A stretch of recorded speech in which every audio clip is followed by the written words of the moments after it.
সতেজ টিভি সুন্দরের জয়গানে আপনাকে স্বাগত।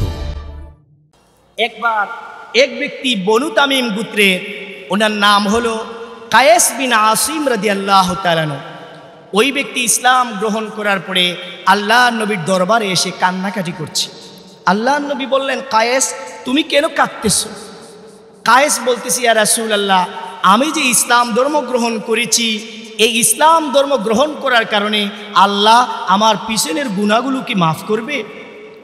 বিশ্বনবী জনাবে মুহাম্মদুর রাসূলুল্লাহ সাল্লাল্লাহু আলাইহি ওয়াসাল্লাম ওই সাহাবীকে ডাক দিয়ে বলেন, কায়েস শুনি রাখো, তুমি যখন পড়েছো ওই কালিমা লা ইলাহা ইল্লাল্লাহু মুহাম্মাদুর রাসূলুল্লাহ, তুমি যখন ওই কালেমা পড়েছো, আল্লাহ তাআলা তোমার পিছনের সমস্ত গুনাহগুলো মাফ করে দিয়েছে। সুবহান।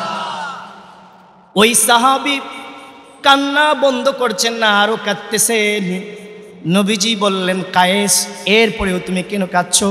আমি নবীজি তো তোমাকে গ্যারান্টি দিলাম তোমার কোনো আর গুনাহ নাই, সব মাফ করে দিয়েছি।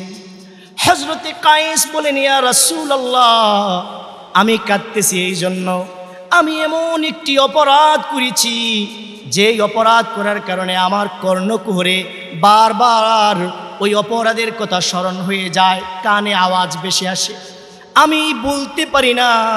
এই অপরাধটাকে আল্লাহ আমাকে ক্ষমা করবেন। বিশ্ব নবী বলেন, হে আমার সাহাবী, তুমি কোন অপরাধ করেছো যেটার কারণে এরপরেও তুমি কান্নাকাটি করতেছো?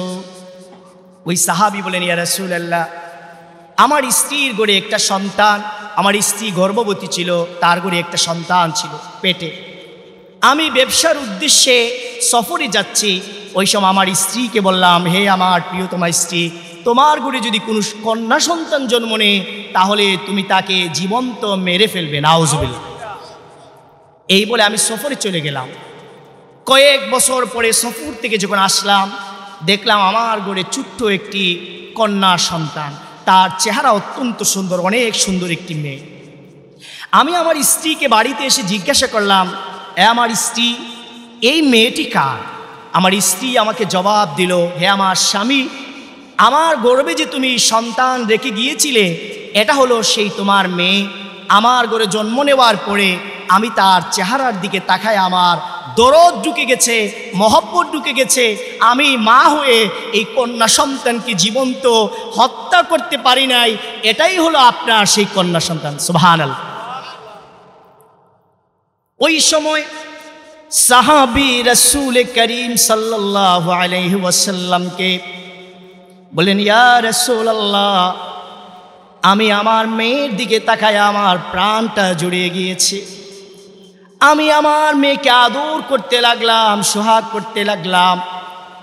আমার মেয়ে আমাকে আব্বু আব্বু বলে ডাকে। আমার মেয়ে আমার মাথার চুলগুলো আছড়িয়ে দেয়, দাড়িগুলো আছড়িয়ে দেয়। আমার শরীরে গাম থাকলে তার ওড়নার আঁচল দিয়ে গামগুলো মুছে দেয়। ইয়া রাসূলুল্লাহ, কিন্তু ওই সমাজে কন্যা সন্তান হওয়া বড় অপমানজনক ছিল। আমি ছিলাম একজন সমাজপতি, এই জন্য আমার কাছে এটা বেশি লজ্জাজনক মনে হয়েছে। লোকেরা আমাকে খারাপ মন্তব্য করতেছে যে সে একজন মুরব্বী হয়ে সমাজে তার ঘরে কন্যা সন্তান জন্ম নিয়েছে, এজন্য আমাকে লোকেরা অপমান করতেছে। আমি এই অপমান সহ্য করতে না পেরে আমি সিদ্ধান্ত নিলাম আমি আমার এই মেয়েটিকে মেরে ফেলবো। এই জন্য আমার স্ত্রীকে বললাম, এই আমার স্ত্রী, তুমি আমার কন্যাকে সাজিয়ে গুজিয়ে দাও, তাকে নিয়ে আমি বেড়াতে যাব। আমার স্ত্রী সরল মনে কন্যাটিকে সাজিয়ে গুজিয়ে দিয়েছে। ইয়া রাসূলুল্লাহ, আমি আমার মেয়েটিকে নিয়ে একটি জঙ্গলের দিকে রওনা হয়ে গেলাম।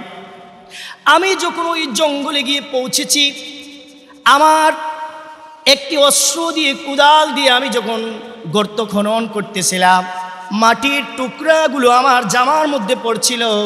আমার মেয়ে মাটির টুকরাগুলো জামা থেকে সরিয়ে দিয়েছে। আমার শরীর ঘামে গিয়েছিল, মেয়েটি শরীরের ঘামগুলো মুছিয়ে দিয়েছিল। আর বারবার আমাকে চিৎকার করে বলতেছে, আব্বু তুমি কেন এই জঙ্গলের মধ্যে এই গর্তটা খনন করো, কেন তুমি এত কষ্ট করতেছো প্রিয় আব্বু, তুমি কেন এই গর্তটা খনন করতেছো? আমি গর্ত খনন শেষ করি, আমি আমার মেয়ের 2টা হাত এবং 2টা পা বেঁধে যখন আমার মেয়েকে গর্তের মধ্যে আমি নিক্ষেপ করলাম, আমার মেয়ে কেঁদে কেঁদে আমাকে বলতেছে, আব্বু তুমি আমাকে মেরো না, এই সমাজে আমি কাউকে তুমি আমার আব্বুই পরিচয় দিব না, আমি কোনোদিন তোমাকে আব্বু আব্বু বলে ডাকবো না। আব্বু তোমার দোহাই লাগে আব্বু, তোমার কাছে জীবন ভিক্ষা চাই, তুমি আমাকে মেরে ফেলে না, হত্যা করো না, কোনোদিন তোমাকে আব্বু আব্বু বলে আমি ডাকবো না।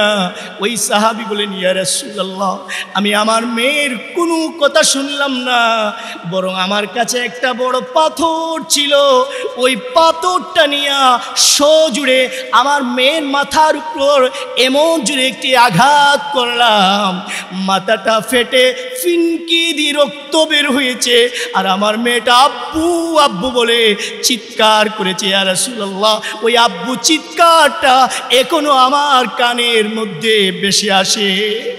আল্লাহর নবী ওই ঘটনাটি শুনে নবীজির চোখ মুবারক থেকে পানি বেয়ে দাড়ি মুবারক ভিজে যাচ্ছে, আর আল্লাহর নবী বললেন, মানুষ কি এত নিষ্ঠুর হতে পারে?